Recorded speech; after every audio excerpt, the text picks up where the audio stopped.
Have you ever started meditating, reciting, or reading spiritual books with great enthusiasm, only to find that the deeper you go, the more exhausted, irritable, and disappointed you become?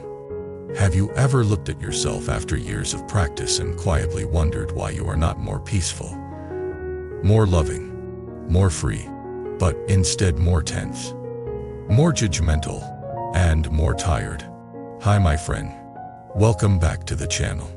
I am really glad you are here for this one. Today we are going to sit together with a very honest and sometimes painful question. Why is it that so many people who walk onto a spiritual path, who say they are practicing, studying, or cultivating every day, end up feeling heavier instead of lighter, more burdened instead of liberated?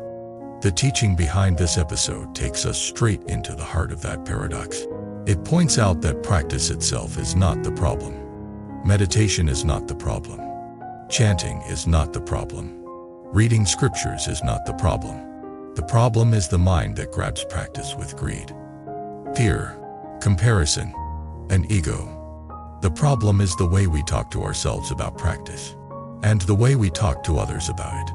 There is a simple way one master put it. He said that there are a few sentences which, if you keep repeating them, will quietly cut off your path. You may still be sitting on the cushion, still wearing the beads, still going to temples or churches or retreats, but inside, the stream of awakening has already been blocked. Two of those deadly sentences are very common. You may even recognize them in your own mind. One is, "My practice is so hard. I cannot stand it anymore. It is just suffering." The other is, "I already know this. I am practicing so much. I am better than these people. There is nothing more I need to see in myself." One sentence is full of resistance and self-pity. The other is full of pride and self-satisfaction. They look opposite, but they have the same effect. They close the heart. They freeze the mind, and they turn living practice into a dead label. In this long script, we are going to walk through how that happens in real life. We will meet people who worked extremely hard at meditation and devotion but ended up bitter and tense, until they realized that they were practicing, not from wisdom but from craving and fear. We will listen to echoes of simple, direct teachings from great forest masters like Ajahn Chah, who kept reminding people that the real obstacle is not the posture of the body but the attitude of the mind. We will keep circling back to a few court truths. Practice that comes from greed and diversion will only make those seeds grow stronger. Practice that comes from me, my progress, my level will only inflate the sense of self. Speech that complains, compares, and claims will slowly cut the invisible threads of genuine cultivation. True practice always returns you to simple awareness, humility, kindness, and responsibility for your own heart. So wherever you are listening from right now, maybe with a mala in your hand, maybe after a long day at work, maybe already feeling tired of being good, let this be a spacious, honest talk between us. You do not have to agree with everything. Just notice what resonates, where you feel that strange combination of discomfort and recognition. Often that is where something deep is ready to shift. Let us begin with a man who practiced very hard and yet became more and more unhappy. His name is Aaron. Aaron discovered meditation in his late 20s. At first, it felt like a miracle. He had always been anxious and restless. When he sat down, followed his breath, and tasted even a few seconds of stillness, he felt as if he had opened a door into another dimension. He read books about enlightenment. He listened to talks by masters. He heard stories of people who experienced deep peace, visions, even sudden awakening. Something in him got hooked. He made a vow, "I will become one of those people. I will practice harder than anyone I know." He woke up earlier, stayed up later, squeezed in sitting time before work, after work, during lunch breaks. He stopped going out with friends. He turned down family gatherings. His whole identity slowly reshaped around one sentence: "I am a serious practitioner." For a while, it felt powerful. But then something subtle changed. Instead of feeling grateful that he could practice, he began to feel angry that the world did not understand him. When his family made noise during his meditation, he fumed. When colleagues invited him to social events, he thought, "These people are so lost. They only care about pleasure and distraction." He treated his own mind with even harsher judgment. If during meditation his thoughts wandered, he scolded himself, "You are hopeless. Even after so much practice, you cannot stay present." If he felt bored or sleepy, he attacked himself weak, lazy, unworthy. If strong emotions came up, he felt ashamed. A real practitioner would not feel this. The cushion became a courtroom. Sitting time became a trial. The judge was always angry. The verdict always guilty. The more he practiced with that attitude, the more aversion he felt. When meditation time approached, he felt dread. Yet he also felt too proud to admit that to anyone. So he forced himself to continue, secretly building up resentment. Like a pressure cooker with no valve, his speech began to change too. He would say to friends, half joking, "You all are lucky. You can be careless. I have chosen the hard path. Practice is suffering." When he met new meditators, he would subtly probe how many minutes to use it. Which retreat did you go to? If their answer was less than his, he felt superior. If it was more, he felt threatened. One evening, after months of this, he found himself sitting on the cushion, staring at the wall with a tight chest and burning eyes, thinking, "I hate this. I hate this. Why am I doing this to myself?" That night, filled with confusion, he went to see an older teacher who had been recommended to him. The teacher was an elderly monk with a simple hut, not a famous celebrity. Aaron poured out his story, how hard he had practiced, how much he had sacrificed, how little peace he felt now, how tired he was. When he finished, he expected a complex instruction or a special technique. Instead, the old monk laughed softly and asked, "Who told you to suffer like this?"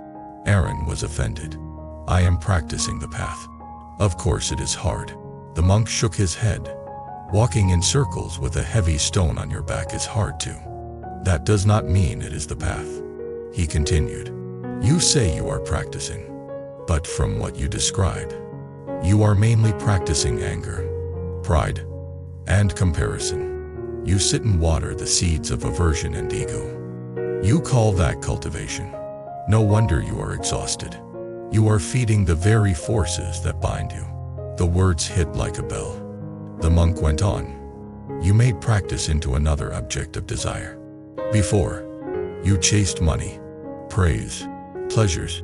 Now you chase special states, enlightenment, a spiritual image. The object changed. The craving did not. When you do that, practice will feel like torture, because craving is always thirsty." Then he added, "You also keep telling yourself and others how hard and painful your practice is. Every time you say it, you make it harder." Speech is powerful. Complaining about practice cuts your own heart away from it. Try saying instead, "I am grateful I can practice it all. It is not easy, but this is the path to freedom." See how different your body feels. Aaron said silently. He realized that, day after day, his inner monologue had been filled with phrases like, "This is so hard. I cannot stand it. And they do not understand. I am sacrificing everything." Those sentences had become like mantras, but negative one. He asked, quietly, "So what should I do?" The monk replied, "Sit less from force, more from sincerity. When use it, let go of the story of my practice, my progress. Just know the breath, know the body, know the mind. When anger arises, know anger. When boredom arises, know boredom. Do not add extra hatred to them. That hatred is optional." He added, "And watch your mouth. Stop telling yourself that practice is torture. Stop using it to feel special. These two habits will cut your roots if you repeat them. Practice is simply returning again and again to awareness with a humble heart." That day was the beginning of a different path for Aaron. He did not stop practicing, But he stopped counting hours like trophies. He stopped treating every wandering thought as a crime. He started to bring more kindness into his own inner voice. Over time, practice began to change flavor. It was still sometimes uncomfortable, but it was no longer a war. It became more like honest meeting.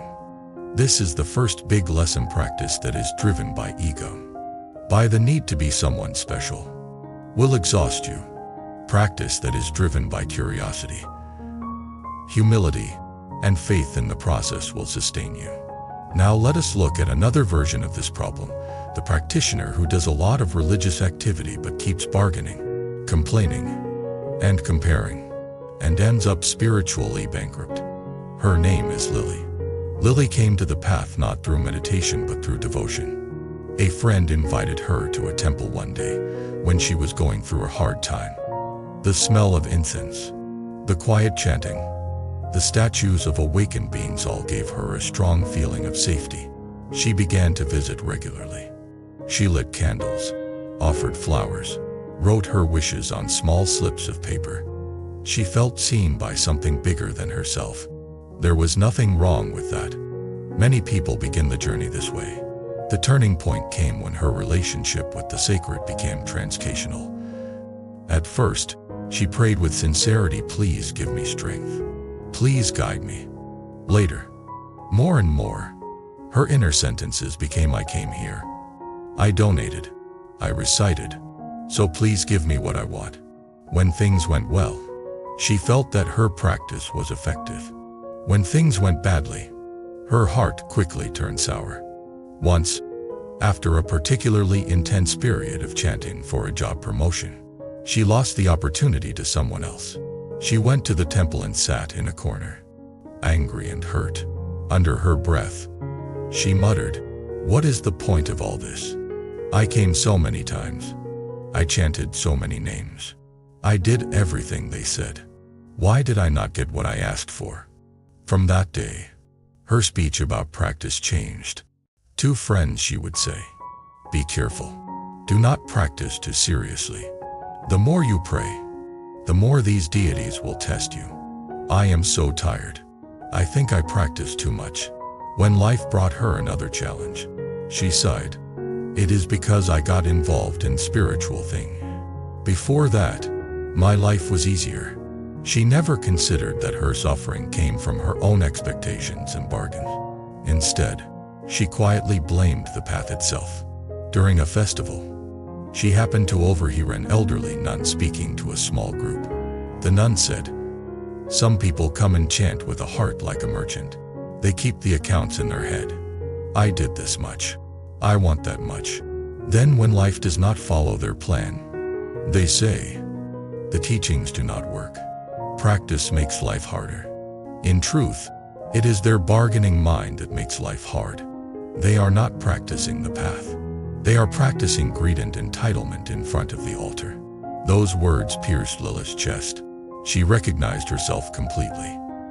After the talk, she found the courage to approach the nun and confessed, "Maybe I am exactly the kind of person you described. I feel tired of praying, tired of chanting, tired of doing good deeds, because I secretly expected that if I did all that, life would go smoothly. When it did not, I became bitter. I even told others that practice only brings more trouble." The nun listened calmly and then said, "Your honesty is already the beginning of real practice." She continued, "It is not chanting that tires you. It is the tension of your demands. Imagine holding your hands out with open palms versus clenching something tight in your fists all day. Which one is more tiring? When you pray with an open heart, you will feel connected. When you pray with grasping, you feel drained." Then she added, "Be careful with your words. When you tell others that practice only brings suffering, that the path is useless unless it gives you what you want, you are not just expressing your mood. You are cutting your own faith and planting doubt in theirs. These sentences are like knives. Use them often enough and you will slice through the very roots that could have nourished you." Lily went home that day shaken but strangely relieved. She realized that for years, Her inner and outer talk had been full of hidden accusations. I did my part. Why did the heavens not do theirs? She started to shift her approach. Instead of chanting mainly when she wanted something, she began to chant simply to steady her heart, to remember qualities like compassion and patience. She started to say different sentences to herself. I practice not to control life, but to meet life with a different mind. She stopped telling others, do not practice too much. It is dangerous. Instead, she said, practice will not erase all pain, but it will change how you carry it. That is already a huge blessing. Gradually, the tiredness she felt around temples and rituals began to fade. What remained was a quiet gratitude.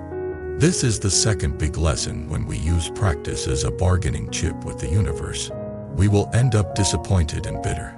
When we use practice as a way to transform our own mind and heart, we will feel supported, even when life is challenging. Now let us look at the second deadly sentence from another angle, the attitude of I already know. I am already good. I do not need to look any deeper. Imagine a man named Michael. Michael had been on the path for a long time. He had attended many retreats, read many books, and even given talks at local centers. People respected him. When newcomers asked questions, he was quick to answer, often quoting teachers and scriptures. At first, this came from enthusiasm, but over time, it hardened into a subtle pride. If someone suggested a practice he was not used to, he would respond, yes, I know that one. If a teacher gave basic instructions, he would think, this is for beginners. I am beyond this. When someone offered feedback about his behavior, he would reply, you are misunderstanding. I have been practicing for years. I know my mind inside. His favorite sentence, though unspoken, was, I already know this.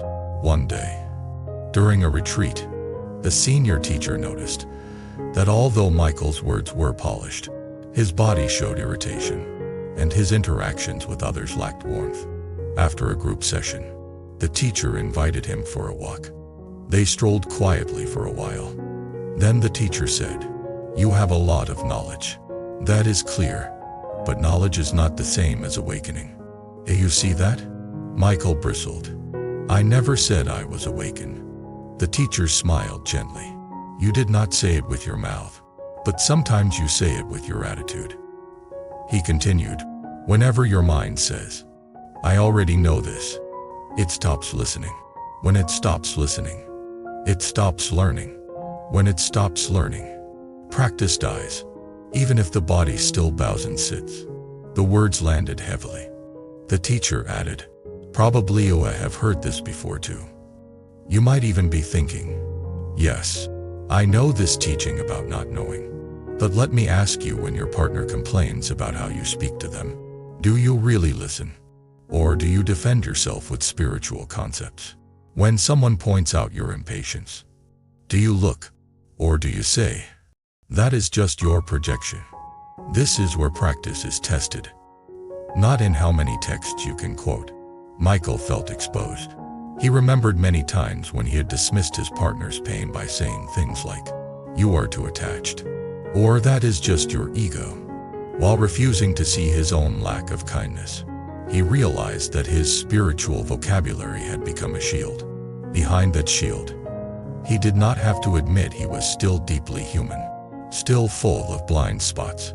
That night, alone in his room, he whispered a sentence he had not dared to say in years. Maybe I do not know as much as I think. Maybe I am still at the very beginning.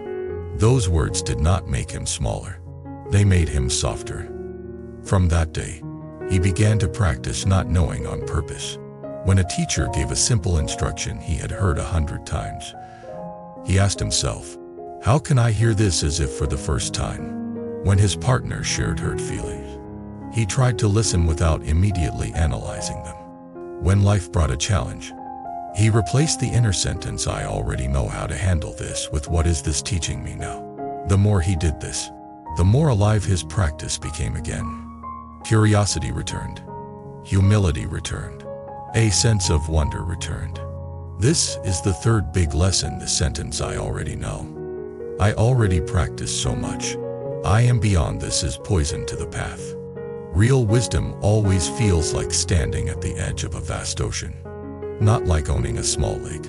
Now, we have looked at three patterns: harsh striving, bargaining uncomplaining, and prideful knowing.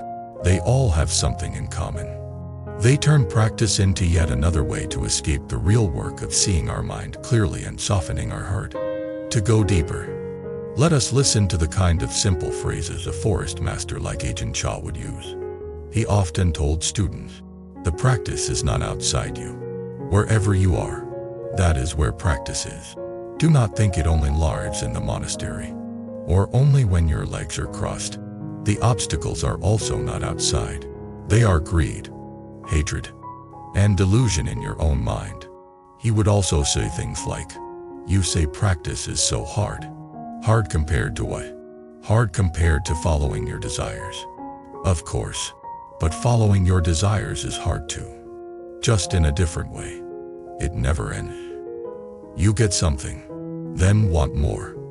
At least when you practice, you are walking toward an end of suffering. When people complained, it is too difficult, he sometimes replied, it is not too difficult. It is just that you do not want to let go. He pointed out that the mind always swings between too much and not enough. When we are asked to sit, we say. When we are told to be mindful in ordinary life, we say, not enough. I need special conditions. He encouraged people to stop believing those swings so much and to simply stay with what is in front of them. Above all, he kept returning to speech. He warned that certain ways of talking can either support or cut the path. When we keep saying, I cannot, it is too hard, I am hopeless, practice only makes me suffer. Our own ears hear those words. Our body listen. The path begins to look dark and heavy, even if it is actually a road toward light. When we talk with humility and faith, saying, it is not easy, but I will keep going. I am grateful for this chance. I will look at my own mind. Our body also hears that. We feel a bit more willing, a bit more open. This does not mean we should pretend that everything is always wonderful. It means we should be careful not to turn temporary difficulties into permanent curses with our own tongue. We have talked a lot about problem. Now let us turn to what healthy practice actually feels like. It does not mean you are always calm. It does not mean you never feel tired. It does not mean you suddenly become some shining saint who loves everyone equally in every moment. Healthy practice feels like this: you are more and more willing to see yourself honestly, without collapsing into shame or swelling into pride. You become a little quicker at noticing anger before it explodes, fear before it paralyzes you, craving before it drags you. You find it slightly easier to say, I was wrong, I am sorry, without feeling destroyed. You feel more connected to something larger than your small ego. Whether you call it awareness, true nature, or simply a quiet, spacious presence, you may still feel tired at times. But it is the tiredness of someone who is cleaning a house, not the tiredness of someone who has given up and is lying in the dust. To bring this down to earth, imagine three practitioners sitting side by side in a meditation hall. Outwardly, they look similar. Eyes closed, legs crossed, back straight. Inwardly, their minds are very different. The first is thinking, I must get enlightened. I must get rid of these thoughts. If I cannot concentrate, I am failing. Everyone else is probably doing better than me. The second is thinking, if I practice hard, I will get what I want. My health will improve. My relationship will fix itself. The universe will reward me. If it does not, I will be very angry. The third is thinking, I am sitting here. Breath is coming and going. Thoughts are rising and passing. Emotions appear and fade. I see greed, fear, hope, doubt. They are all movements in the mind. I do not have to fight them or chase them. I just have to know them, gently, again and again. May this sitting be for the benefit of all, not just for me. Who do you think will feel more exhausted after an hour? The first and second are working under the whip of craving and fear. The third is still making effort, but it is steady, compassionate effort. The good news is that you can move from the first two attitudes toward the third at any time. You do not need to change your place, your teacher, or your tradition.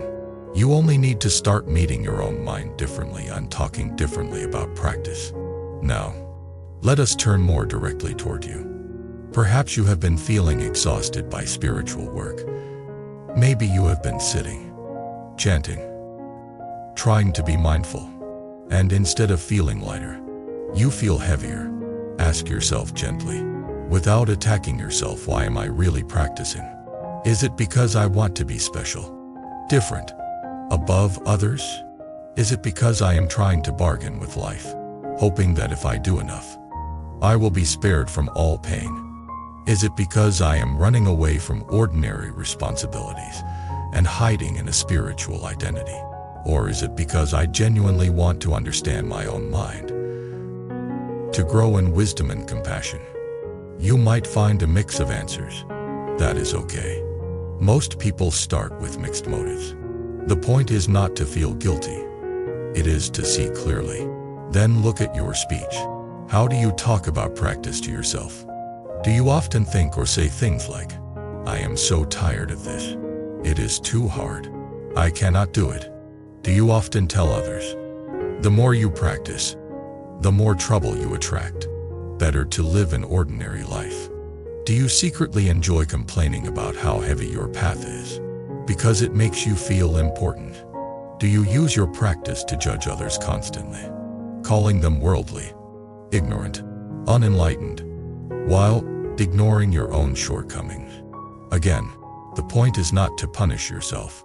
It is to notice the sentences that have become habits in your mouth and mind. Once you see them, you have a choice.